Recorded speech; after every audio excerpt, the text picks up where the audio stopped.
back then, I'd occasionally be like, man, like, should I try to be more normal? But I just could never do it. Anytime I tried to, I mean, I've mentioned this before, but one of the like things that like I have a memory of that like really is burned in my brain is like people one time like a high schooler told me when I was in middle school, like all you do is talk about YouTube. Like you like know how to do anything else. Like you're just like a freak.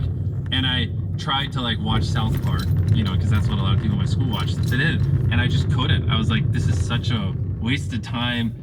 I don't like I could be working right now. And I tried to do all these things to like fit in, and I eventually just like stopped talking because I just didn't relate to anyone. And people used to call me mute. Like one of my teachers literally asked like if I was mute, like because that's how little I spoke. Because no one in the school I went to was entrepreneurial or wanted to build businesses, and I just didn't want to do anything else. And yeah, eventually I started to succeed, found other lunatics, and now life's great. But you know, I like to tell this story when I'm on podcasts because if you have a younger viewer who's in that same spot, you're not the problem, it's your environment, and you just gotta put yourself in a better environment.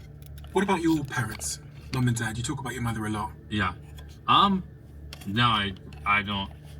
I didn't get it from them. What influence did they both have on you? Well, I don't really talk about my dad much. It's, you know, a long story. Don't need to get into it. But my mom, honestly, it's great now. Me and my mom have a phenomenal relationship, but on the come up, it was pretty rough because in 2008, they were over leveraged. So we literally went bankrupt. And so they, you know, had properties that they used to get other properties. And then when everything collapsed, they lost basically everything. And so my mom was working 2 jobs and, you know, barely getting by. And so I didn't see her that much because when I was coming home from school, she was doing her second job. So it was a lot because she was a single mom raising us. She's working all the time. You know, I don't talk about a lot of this. You know, I have Crohn's disease, so I was very sick growing up. My brother also had issues as well. And so, you know, we're not the healthiest kids in our teenage year. She's just trying to get by and take care of us. And then, you know, she comes home and she just has this brat that's being annoying and like, I want to be a YouTuber. And she's just begging me. Sometimes she would literally cry and beg me to do homework. And I mean, I was like, I didn't mean it in a mean way, but I mean, even one time I literally told her, if you want my homework done sometime, why don't you just do it? You know, like that's what I told my mom. Like, what am I doing? I don't know. Like, I was just like, I don't care. Like, I just want to be successful. I want to build businesses. And so it was like, bless her heart. Luckily it worked out. So now I spoil her. She's great. She has her second home. Anything she could ever want, she has. And so the first thing I did was start paying my mom, take care of her once I started making money, because she gave everything to like get me where I am. And I wouldn't be where I am now, but it was like me and her spoke different languages when I was younger. You know, she didn't want me to end up like them, you know, and get screwed and not have much money. And like the path I was going down was just basically like, oh, I'm gonna be a homeless drug addict. And like her brain couldn't compute the world I saw, and my brain couldn't compute the world she saw, and it was constant friction. Who was looking after you then? If she was busy working and you were at home and your dad's not around, who takes care of you? Me and my brother, we were just there. I was just making videos. You're making videos at the minute? Yeah. What age did that start, the videos? I started at 11. 11? Yeah, so I'm 26 now. I can't really remember life before YouTube. Like, my earliest memories are basically when I started making videos. You said earlier you don't talk about your dad much. Yeah. You don't have to tell me about it, but why don't you talk about your father much? Nah, don't worry about it. I know your mum has spoken about him before. Yeah. And it was a bit of a tumultuous relationship. Yeah, exactly. They didn't have the best relationship. I mean, that's a topic for another day. Honestly, kind of a sour way to start it off, but yeah, my mom is great. I love my mom. She used to cry asking you to do your homework. A lot of things. She would cry because I wouldn't put money away. When we started making money, she thought it was too risky. And I mean, the thing is, nothing she would say was unreasonable. Right? Looking back at it, she was perfectly reasonable in what she was doing. I was just a deranged lunatic. It was way too obsessed with building a business and way too all in. It's very cute. One time she, like, when we had, I don't remember, like some month where made like $100,000, and I'm like, okay, perfect. Now I can spend $100,000 this next month on videos. And she like took like 5,000 of it and put it away for me in my own bank account without telling me. But in case, I ever went, was over leveraged or went bankrupt like they did, and I found out about it, and she's like, please don't take this money, just let me set aside anything, stop spending everything on videos. And I was like, no, this is perfect, now I can spend more, like this is awesome, thank you, Mom. And like, but to me, I don't really feel risk. Like if anything, it like risk excites me, and like I have very high threshold for it. So yeah, we literally weren't communicating the same language. But I don't remember what age it was, but eventually after I took enough risks and figured it out, my mom just said to me, you know what, I'm gonna trust you, like I have faith. And everything got so much better after that point, when like she stopped staying up all night worrying about me and worrying whether or not I was making the right decision, when she's just like, Jimmy, I trust you, I know this, you think about this all day, like I'm gonna just follow your lead. And our relationship has been, you know, perfect ever since then. If I'd asked 10-year-old Jimmy, how are you doing? What would he have said? 10, I don't know. But if you asked me at like 12 or 13, I probably would have been like, fuck, like no one watches my videos, I just really want to be a YouTuber. I gotta make this work. Why did you want to really be a YouTuber? Because kids say that, Yeah. but the extent to which you said it, and the focus that you had on that particular goal of being a YouTuber, because there's many things you could have focused on. You could have been a video game player, whatever, but YouTube is a particularly interesting thing because you're on camera, Yeah. people are seeing it, there's a metric which decides how successful you are. Was there any element of the on-camera part that was helping to solve for like the feeling of isolation that you seem to have at that time? No, Is that community? Yeah, I think it's more to do with just I found out that when I was at a young age, probably around 11, that there were YouTubers that are making hundreds of thousands of dollars a year, and I was just like, oh, that's it. Like It's just the money. Yeah, of course, because back then we didn't have money, and I really wanted to take care of my mom and just my family in general. So it was like everything. It was like, this is what I love doing. I never had as much joy doing something as I do this. Plus, I could see a path where I could actually retire my mom, take care of her, pay her back for, you know, all the nights she worked so long, so we could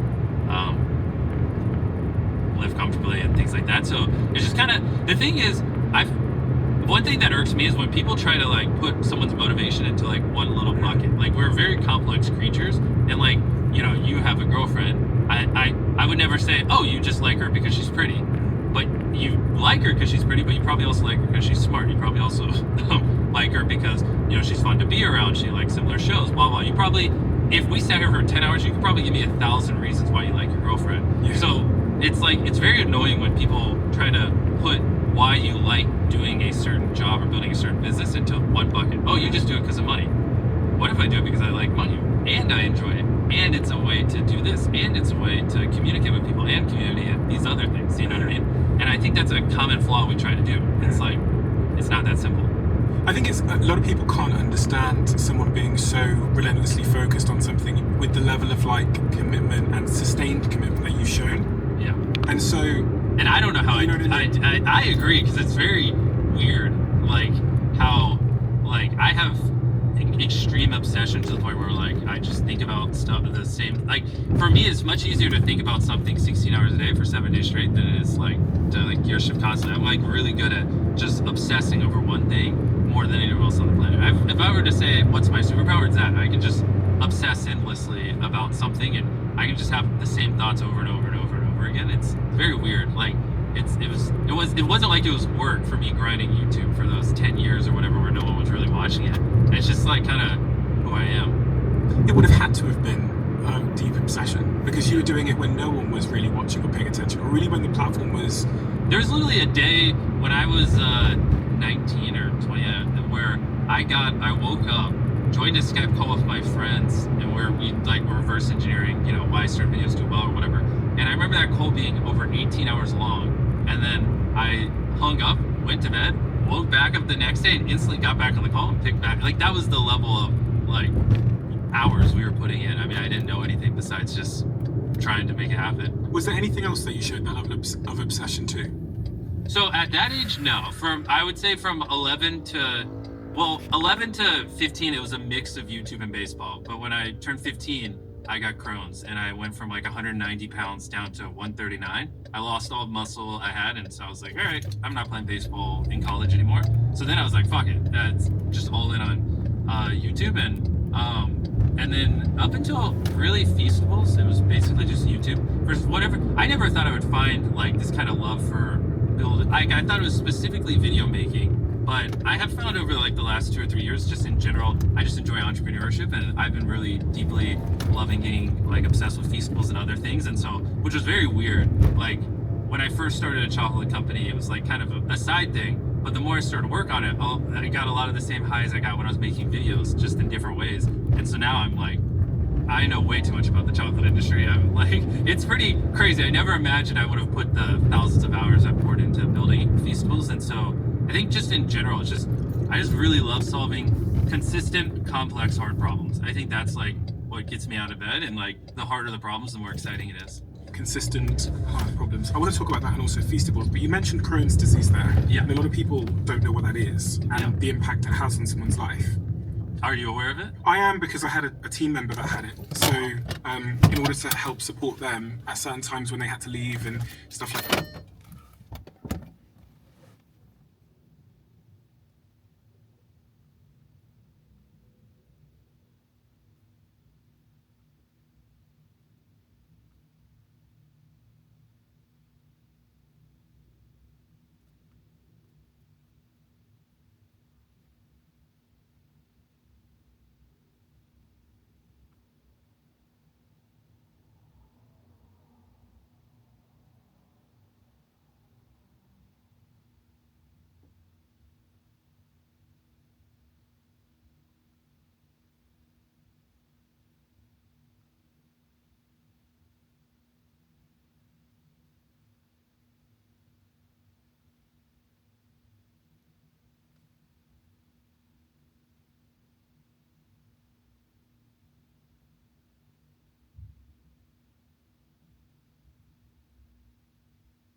คุณมากเลยนะ เดี๋ยวฉันจะไปออกกำลังกายก่อน เดี๋ยว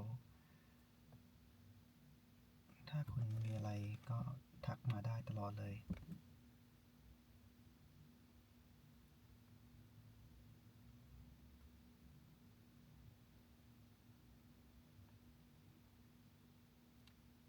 Here's a reword version English Thank you so much I am going to work out now but feel free to message me anytime if you need anything ไทยขอบคุณมากเลย เดี๋ยวฉันจะไปออกกำลังกายก่อน ถ้าคุณมีอะไรสามารถทักมาได้ตลอดเลยนะ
Here's a reword version English Thank you so much I am going to work out now but feel free to message me anytime if you need anything ไทยขอบคุณมากเลย เดี๋ยวฉันจะไปออกกำลังกายก่อน ถ้าคุณมีอะไรสามารถทักมาได้ตลอดเลยนะ